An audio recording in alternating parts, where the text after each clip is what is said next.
Welcome to another tech video. Today we're going to be going through your question, answering it, and hopefully finding that solution for you.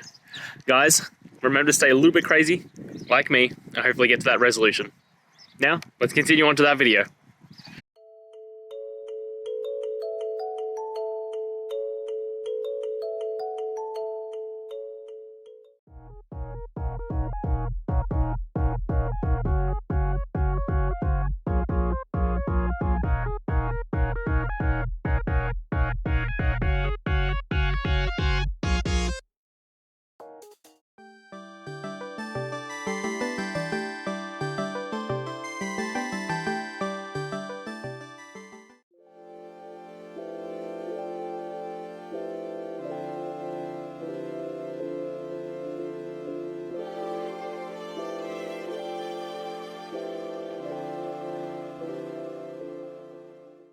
And that's it, guys. I hope we found the solution you're looking for. And look, if we did, please hit the subscribe button. I'd really appreciate it.